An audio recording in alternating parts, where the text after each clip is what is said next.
आज हम ऐसे साम्राज्य के बारे में जानेंगे जिसे सामान्य भाषा में विजयनगर या हम्पी पुकारा जाता है।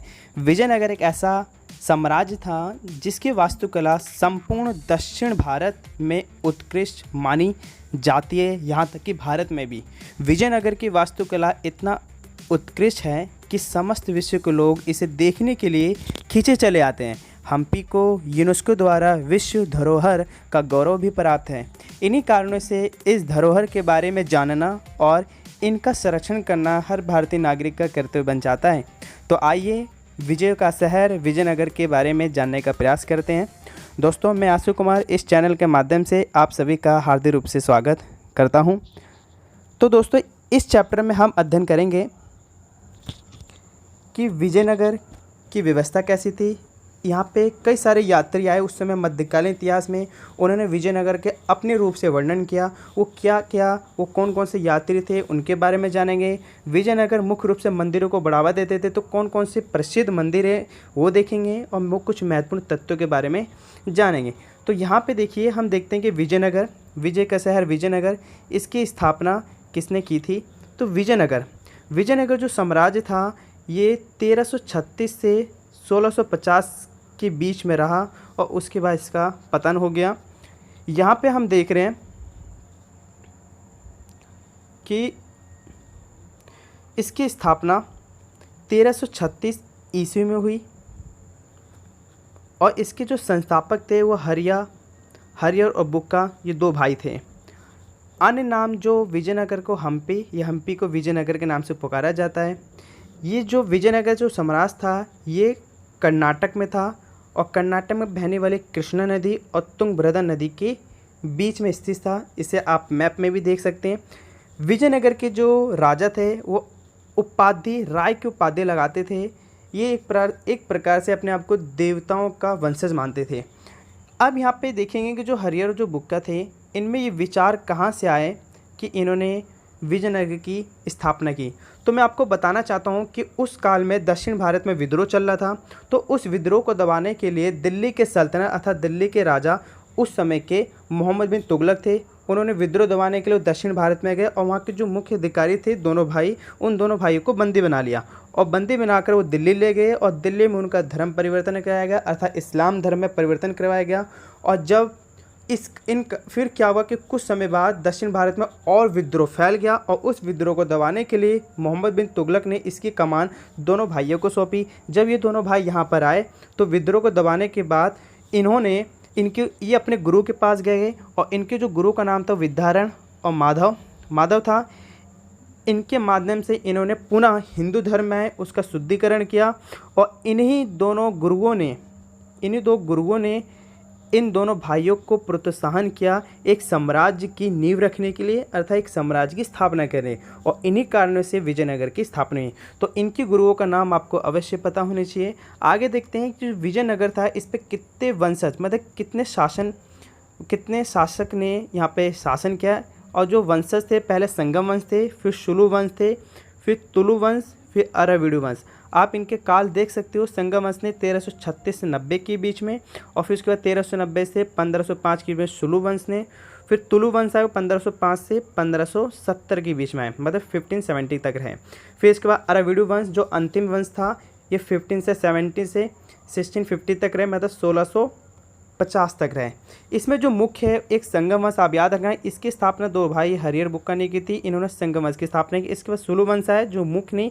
इसमें आपको जो याद रखना है वो तुलु वंश याद रखना है। तुलु वंश जो था इसके जो संस्थापक थे वीर नरसिंह थे, लेकिन वीर नरसिंह के बाद जो राजा है वो कृष्णदेव राय थे और कृष्णदेव राय को ही विजयनगर का वास्तविक शासक माना जाता है, क्योंकि बहुत बड़े शासक थे पूरे विजयनगर में।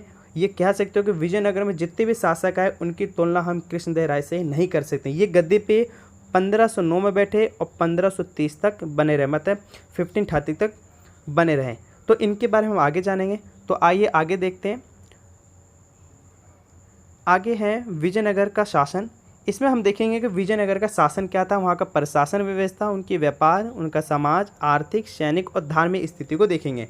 इसमें हम प्रशासनिक स्थिति की बात करूँ तो वहाँ पर राजतंत्र था और व्यवस्था थी, मतलब पिता की मृत्यु के बाद पुत्र बैठता है, फिर पौत्र, फिर प्रपौत्र, ऐसा होता रहता है। और ये अपने आप के राय की उपाधि लगाया करते थे। जो शासन व्यवस्था थी इसको भागों में बांटा गया था, प्रांतों में बांटा गया था। प्रांत जैसे जब वो भारत है, भारत को राज्यों में बांटा गया, जैसे उत्तर प्रदेश, बिहार, गुजरात, राजस्थान, उसी प्रकार से विजयनगर को छोटे छोटे प्रांतों में बांटा गया था। और फिर उस प्रांतों को जिले में बांटा गया था, और फिर गांव में, फिर छोटे छोटे गांव में बांटा गया था। विजयनगर में जिलों को नाडु कहा जाता था और गांव को उर या ग्राम के नाम से पुकारा जाता था। प्रांत के जो अधिकारी होते थे उनको गवर्नर कहते थे, और जिला को होते उनको राज्य अधिकारी कहा जाता था, ये नियुक्त किया जाता था। और गांव में होते थे पंचायती व्यवस्था, आप जानती हो, मुखिया। यहाँ की जो न्याय व्यवस्था देखते हैं, वो न्याय व्यवस्था कैसी थी। देखो, सर्वोच्च जो न्यायाधीश माना जाता है वो राजा को माना जाता है, राजा का ही फैसला अंतिम फैसला माना जाता है। इसके बावजूद भी न्यायाधीश की नियुक्ति की जाती थी, न्यायाधीश मतलब जजों की नियुक्ति की जाती थी। और जो न्याय व्यवस्था थी वो हिंदू धर्म को आधार बनाया जाता था। जो न्याय किया जाता था वो हिंदू धर्म के जो ग्रंथ थी उनके अनुसार किया जाता था। इस प्रकार से हम कह सकते हैं कि जो विजयनगर था वो एक धर्म तंत्र था। आगे जो ब्राह्मण थे, वहाँ के जो वर्ग था ब्राह्मण वर्ग, उनको विशेष अधिकार प्राप्त था। मतलब ये था कि उन्हें मृत्युदंड नहीं दिया जा सकता, वो चाहे वो कितने भी बड़े अपराध कर ले। अगर कोई अपराध करता है उसको किस किस प्रकार की दंड दिए जाते थे। एक प्राणदंड होता था, जुर्माने लगा दिए जाते थे, यहाँ तक कि हाथ पैर से उनको विहीन कर दिया जाता था, अर्थात उनके हाथ पैर को काट दिया जाता था।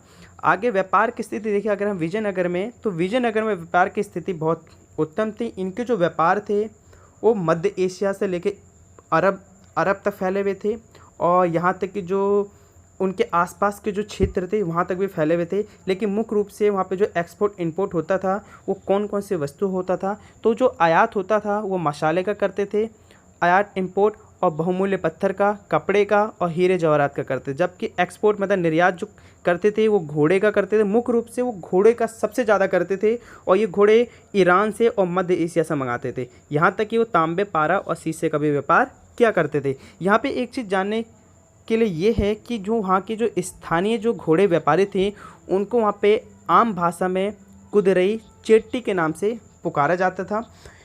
और 1498 मतलब 1498 में पुर्तगाल के व्यापारी आ गए, और कहाँ पर आए, दक्षिण भारत में, वहाँ पे कालीकट एक स्थान है, वहाँ पर आएगा। वहाँ पर उन्होंने व्यापारिक केंद्र को स्थापित कर लिया, और वो भी भारत के व्यापार में मुख्य भूमिका निभाने लगे, अर्थात भारतीय राजनीति को प्रभावित करने लगे। यहाँ पे मैंने जो 1498 लिखा है ये पुर्तगाली लिखा है। इसका मतलब है कि वास्को डी गामा जिसे भारत का खोजकर्ता माना जाता है, यही पुर्तगाली थे जो आए थे 1498 में। आगे देखते हैं, आगे है समाज की स्थिति। विजयनगर में समाज कैसे थे, उनकी सोसाइटी की स्थिति कैसी थी। तो सोसाइटी में कई सारे कास्ट सिस्टम मतलब प्रथाएं लागू थी, जैसे जाति प्रथा, बाल विवाह, सती प्रथा, विधवा प्रथा। उम्मीद करता हूँ आप इसके बारे में जानते होंगे।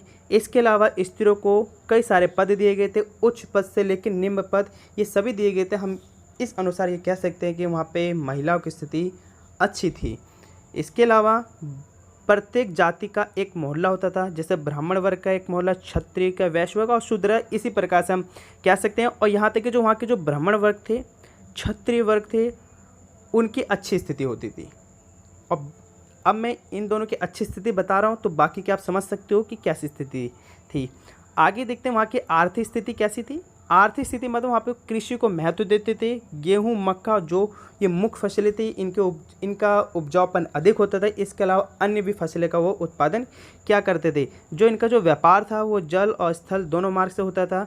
व्यापार में मुख्य रूप से कपड़ा, घोड़ा, लोहा इत्यादि का व्यापार क्या करते थे। सभी वस्तु उपस्थित थी, यहाँ पे सभी वस्तु उपस्थित थी, इसका मतलब वहाँ पे किसी भी वस्तु की कमी नहीं थी। इन्हीं कारणों से हम विजयनगर को एक संपन्न साम्राज्य कह सकते हैं। और वहाँ पे व्यापार करने के लिए, लेन देन करने के लिए सिक्के प्रचलित थे। सोने के सिक्कों को वहाँ पे वराह कहा जाता था, और चांदी के सिक्कों को तार के नाम से पुकारा जाता था।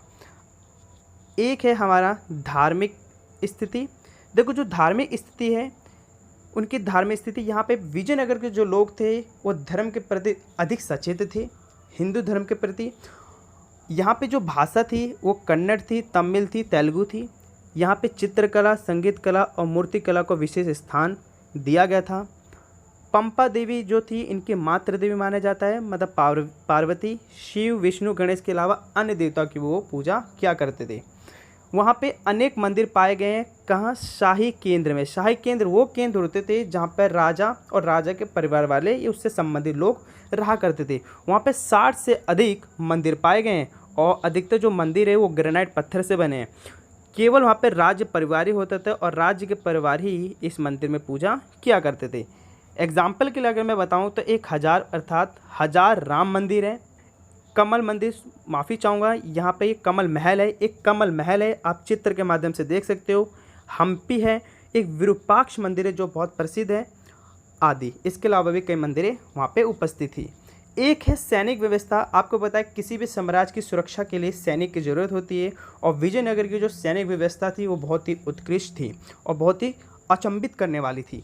तो यहाँ पे जो विजयनगर की जो सेना थी, एक नायक थी और एक अमर नायक थी। नायक कौन थे? ये एक सैनिक थे और ये किसान वर्ग से कर लेते थे, शांति व्यवस्था समाज में बनाए रखते थे और खेती बाड़ी के लिए ये भूमि को किसान के साथ मिलकर ढूंढा करते थे। कभी ऐसा माना जाता है कि कभी कभार ये नायक विद्रोह कर देते थे और फिर इनके विद्रोह को दबाने के लिए एक व्यापक सैनिक के माध्यम से इनके विद्रोह को दबाया जाता था। जबकि दूसरी ओर जो अमर नायक थे, ये क्या थे? ये सैनिक कमांडर थे। इनका विजयनगर में बहुत ही महत्वपूर्ण स्थान था और ये वर्ष में एक बार राज्य के मतलब राजा के पास जाते थे और उनके लिए भेंट लेके जाते थे। सैन्य सहायता देते थे राजा को और यहाँ तक कि गांव वालों से कर की वसूली करते थे। इनको विशेष गांव अर्थात इनको एक विशेष गांव दे दिया जाता था और फिर उनका वहाँ का न्याय करना, उनके शासन व्यवस्था को चलाना, ये पूरे जिम्मा अमर नायक जो सैनिक होते थे उनको दे दिया जाता था। न्याय व्यवस्था हो चाहे वहाँ पर रख रखाव हो। यहाँ पे एक चीज़ मैंने लिखी है, एकता प्रणाली। एकता प्रणाली का मतलब है कि जब वो ये सेवा देते थे राजा को तो राजा इसके बदले में उनको भूमि दे दिया करता था। अब वो भूमि पर अन्य किसान से खेती करवाते थे, उससे टैक्स लेते थे, तो उस टैक्स के पैसे का आधा कुछ पैसे अपने पास रख लेते थे, मतलब कुछ टैक्स का रुपया अपने पास रख लेते थे और कुछ राज्य के पास भेंट के रूप में दे दिया करते थे या किसी और तरीके से दे दिया करते थे। एकता प्रणाली जो है ये दिल्ली सल्तनत से चलती आ रही है, आप जानते होंगे।